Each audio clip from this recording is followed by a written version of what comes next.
So Ben McKenzie has been everywhere lately, visiting some of my favorite shows, calling Bitcoin the biggest Ponzi scheme in history. Now, as someone who has spent over a decade in the financial services industry, and as a Bitcoiner who has managed to avoid every single scam Ben is mentioning, I find his arguments fascinating. Not because he's 100% wrong. In fact, Ben is actually right about a lot of the rot in our current system. But when it comes to the why behind Bitcoin, I think he's making a massive category error that's misleading a lot of people.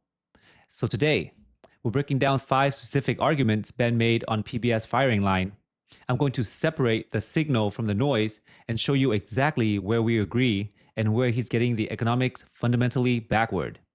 Stick around till the end because I'll summarize the concrete logical traps Ben keeps falling into, the ones that let him paint Bitcoin and actual scams with the same brush like many others out there. Let's go. That scene is so crucial because I sneak in what money is. If you pay close attention, I say, what is money? Money is trust. But that trust is fragile and it can shatter in an instant. And then I reveal the joke that I have just fooled you. Yes. Yeah. Lied to you. Ben's first argument is that money is trust. And on the surface, that sounds reasonable. But what Ben is actually describing is the fiat system, where you're forced to trust that the government won't devalue your savings. True money was designed so we don't have to trust each other. It's a tool for verifications, not faith. And the physical form doesn't matter, Ben. We've been in the digital age for a long time. Most of your money is already just the numbers on a screen. What actually matters are the 6 characteristics of sound money, which are durability, portability, divisibility, fungibility, acceptability, and scarcity.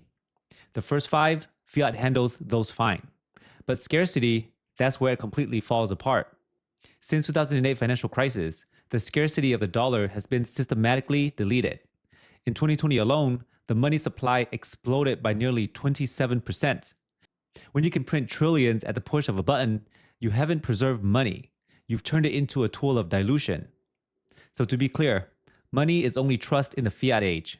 Before that, hard money, money that was harder to dilute, like gold, let people transact without needing to fully trust another entity. Bitcoin is just the digital version of that principle. Let's go on to the next one. To do is very dangerous because one of the things that it does is it undermines the faith and confidence that we have in our current system. You write in your book, Easy Money, Yeah. the original story that Bitcoin represents a response to the devastating failures of the traditional financial system holds significant power because we all agree on its premise. Our current financial system sucks. Yeah. Does it really suck? Yes. Why? Because there's approximately 1,000 billionaires in the United States, and they control as much wealth as the bottom 50% of the country. But the power that these billionaires have, particularly after Citizens United, their ability to use the money to affect and quite frankly undermine our democracy, I think destroys the trust that we have in our economic system and our financial system, because a lot of people feel that they can't get ahead. All right, so Ben's second argument is that crypto is dangerous because it undermines confidence in the reserve currency. Ben, you've got the cause and the effect completely backward. Crypto isn't what's undermining the dollar. The people running the system are. And that's just human nature. When things get tough, history shows that governments will always expand the money supply to protect their own interests. That helps few people at the top, but it dilutes the hard work and savings of everyone else. Bitcoin only has room to grow because there is a massive need for an alternative that humans simply can't mess with. It's not the reason the reserve currency is losing its grip. It's a direct symptom of it. You don't fix a leaky roof by blaming the bucket catching the water. Absolutely. I mean, crypto is in many ways just a get-rich-quick scheme. For the retail public, it's just, buy some crypto and you're going to get rich, right? So why is crypto not the answer to the grievances of those people? Because most of them are going to lose. I mean, most people who have ever invested in crypto have lost money. Most people will. And the reason that has to be true is due to the fundamental nature of it. So, which is what? So because cryptos don't really work as money, I can't go to my neighborhood deli in Brooklyn and buy a bagel with Bitcoin, right? They're going to look at me like I'm crazy. So Ben's third argument is that crypto is a get-rich-quick scheme where the retail public loses money.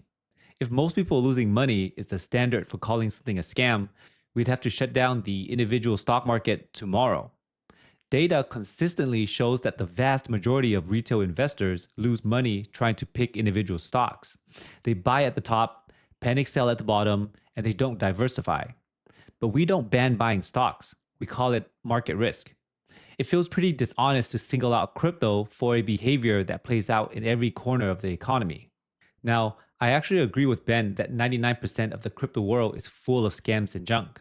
But lumping Bitcoin in with all of that is a fundamental mistake. People aren't necessarily being duped. They're looking for an exit from a financial system that isn't working for them anymore. Really work as money. It works as some form of investment. Well, what are you investing in? You're investing in lines of computer code stored on ledgers called blockchains. But there's no correlation with any real world asset. So it's a very strange investment.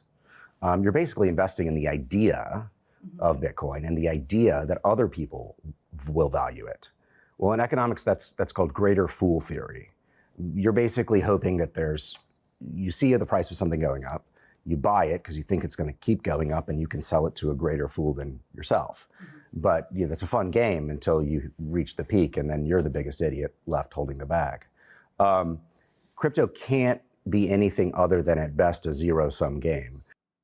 So Ben's fourth argument is that Bitcoin doesn't work as money and has no real world value. Ben, I think you're confusing lack of adoption with lack of value. You say Bitcoin doesn't work as money, but what do you actually mean by that? If I wanted to send you half a Bitcoin to buy your car today, I could do it in minutes. Final settlements, no bank's permission required, no third party that can freeze my account. That is the definition of a monetary tool.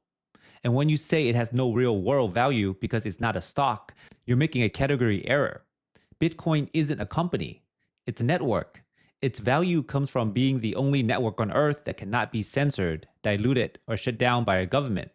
That utility is growing every single day. You mentioned not being able to use it at a local deli, but that's a disingenuous argument.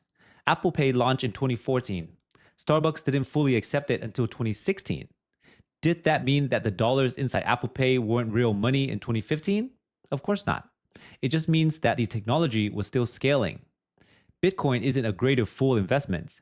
It's a global, digital native, hard money in the middle of a massive adoption curve.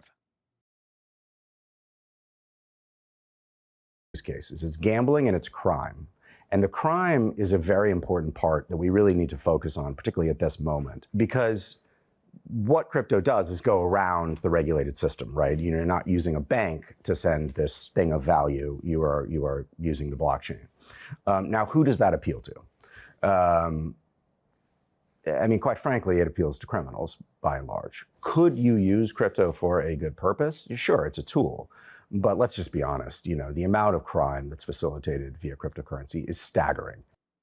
So Ben's fifth argument is that crypto only has two functions: gambling and crime. This one sounds great in a headline, but it falls apart the moment you look at the history of technology. Saying a tool is only for crime because criminals use it first is a total misunderstanding of how innovation works. Criminals are almost always early adopters of new technology, from the telegram to the internet, because they need to find ways around the current system. That's not a flaw in the technology. That's just the nature of adoption. And if we're going to be intellectually honest about crime, let's look at the actual data here. Reports from blockchain analytics firms like Chainalysis consistently shows that illicit activity accounts for less than 1% of total crypto volume. Meanwhile, the UN estimates that traditional money laundering in the fiat system accounts for up to 5% of global GDP. That's trillions of dollars moving through the regulated banks that Ben is defending. Think about oil. It is salt in the ground for thousands of years, and for most of history, it's just a nuisance that ruined farmland. Essentially worthless until we built the engines and the infrastructures to actually use it. Bitcoin is the new infrastructure for moving value. If you only focus on how it's used by the worst people today, you're completely missing the massive utility it's building for everyone else tomorrow. So let me wrap this up. After going through this interview, it's clear that Ben keeps falling into same three traps. First, the double standards. He calls Bitcoin a get-rich-quick scheme because retail investors loses money. But that same logic would shut down the stock market too. He points to crime in crypto while ignoring that the UN puts traditional money laundering at 5% of global GDP. Why is it market risk for stocks but a Ponzi scheme for Bitcoin? Second, a static worldview. He judges Bitcoin as if the way things are right now is the way they'll always be. He says it's not money because you can't buy a bagel with it today. That's like calling the internet in 1995 a failure because you couldn't stream video on it. Adoption takes time. He's judging the technology while it's still scaling. Third, he fundamentally misunderstands what money actually is. He thinks money is just trust in a government. But true money, hard money, is a tool for verifications, not faith. While the government expanded the money supply by 27% in 2020 alone, Bitcoin supply remained fixed by math. He's defending a melting ruler and attacking the only assets designed to be a permanent yardstick. Ben McKenzie is a smart guy, and I genuinely think that he wants to protect people from scams. We actually agree that 99% of crypto is junk, but when it comes to Bitcoin, I think he's just looking at it at the wrong map. All right, that's all the time I got today. Let me know in the comments which of Ben's point you found most convincing, or where you think I got it wrong. I hope you found this useful. Have a meaningful day.